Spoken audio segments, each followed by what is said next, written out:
They bullied him for weeks, thinking he was just another easy it, until he showed them exactly who they were with. The cafeteria at Lincoln Heights High School was loud, packed, full of the usual chaos. Students jostling in line for food, groups claiming their usual table, and the occasional burst of laughter from inside jokes only a select few understood. Zaire Coleman stood at the edge of it all, his tray in hand, scanning for a seat. Because he didn't know where to sit. He knew anywhere he chose would come with a price. It had only been 2 weeks since he and his family moved to Brentwood, Tennessee, a town that prided itself on polished neighborhoods, well-funded schools, and a community that didn't take kindly to outsiders, especially ones like him. At first it was the stares.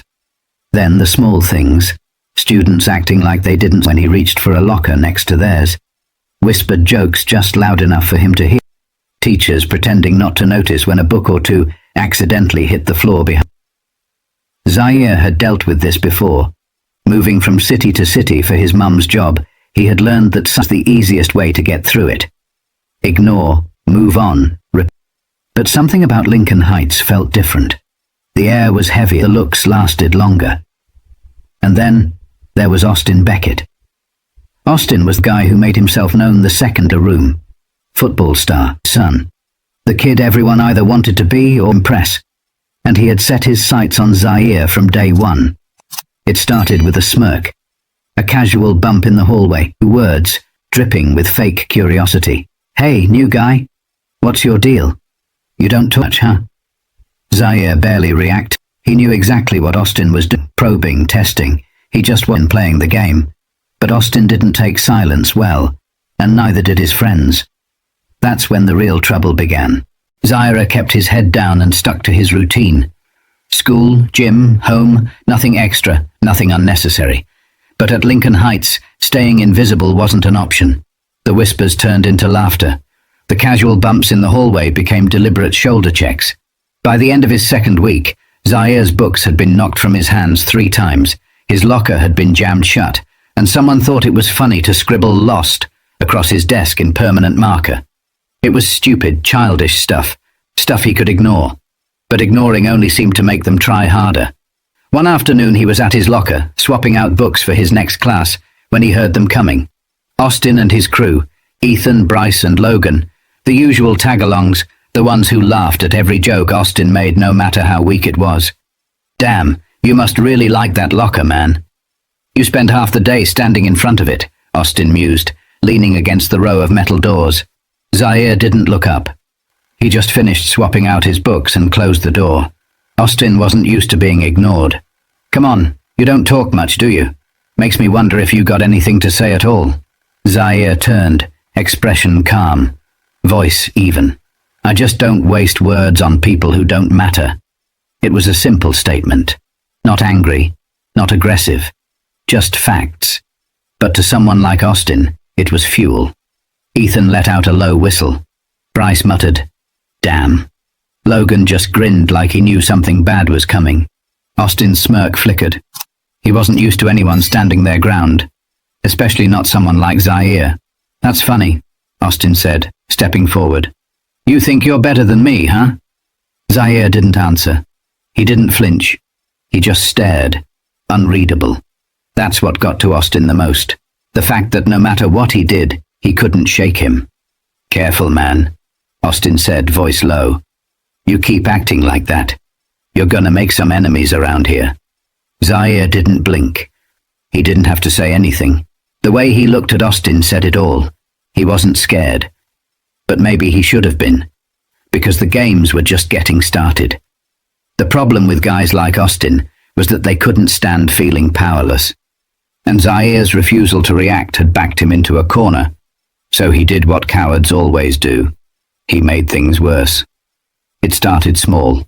A spill in the cafeteria where Austin's tray somehow ended up all over Zaire's hoodie.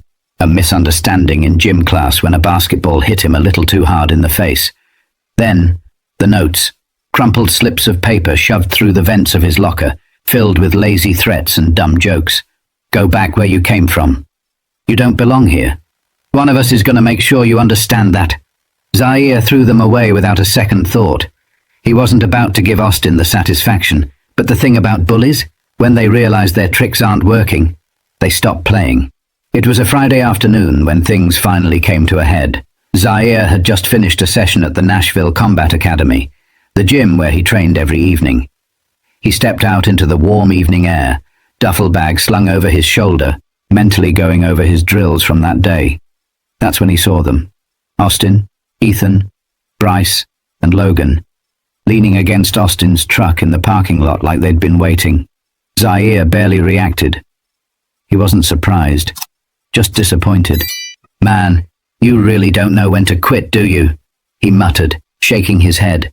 Austin pushed off the truck, the usual smirk plastered on his face, but there was something different this time. A little less amusement, a little more tension. "You think you're tough, don't you?" he asked. "Think you're better than me?" Zaire let out a breath, tired. "Austin, I don't think about you at all." For a second, it almost looked like Austin might let it go. Like maybe deep down he knew how ridiculous this was. But then he took that step forward, and Zaire felt it before it happened. The shift in weight, the tightening of the shoulders. Austin swung, and that's when everything changed. The moment Austin's fist cut through the air, Zaire's body responded on instinct. Years of training had drilled it into his muscles. React, adjust, control. He didn't just dodge. He slipped to the side, his foot pivoting smoothly as Austin's fist met nothing but the heavy night air. Off balance, Austin stumbled forward, eyes widening in surprise. Zaire didn't wait.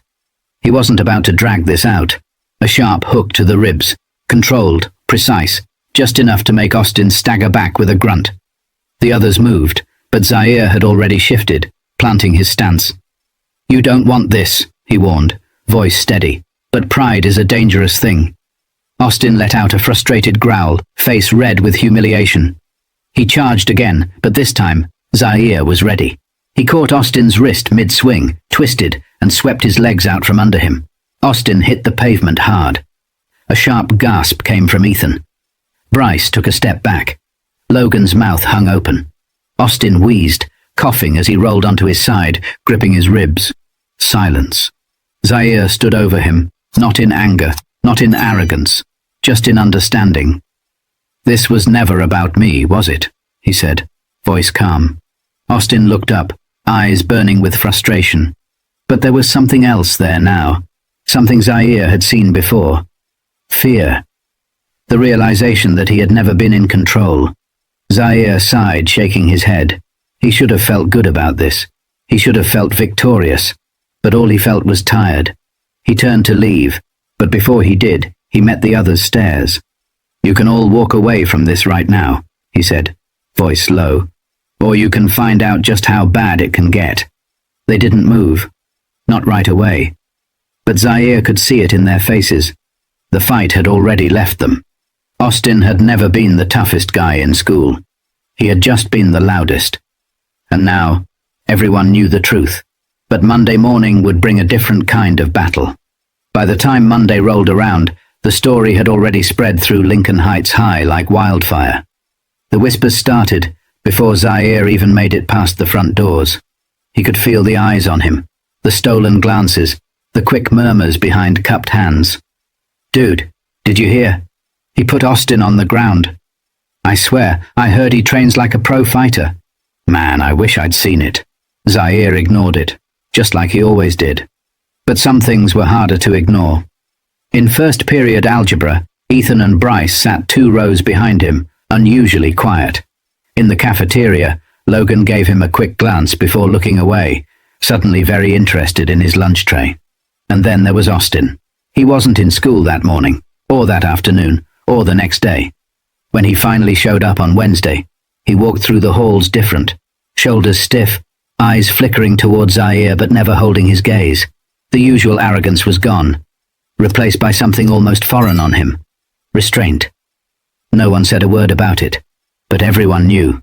It didn't matter how Austin tried to play it off. The moment he hit the ground that night, the balance of power at Lincoln Heights shifted. Zaire hadn't just won a fight. He had shattered an illusion, and the people who had laughed at Austin's jokes, who had nodded along, who had watched and said nothing, now they didn't know where to stand. But not everyone was happy about it. Zaire didn't ask for attention. But after what happened, it followed him everywhere. People who'd ignored him before now wanted to talk. A few even tried to act like they had always been cool with him. Others, the quiet ones, started nodding at him in the hallways like they were seeing him for the first time. But not everyone changed. Austin's old circle wasn't laughing anymore. But that didn't mean they had let it go. Ethan, Bryce, and Logan still walked together, still threw looks his way when they thought he wasn't paying attention.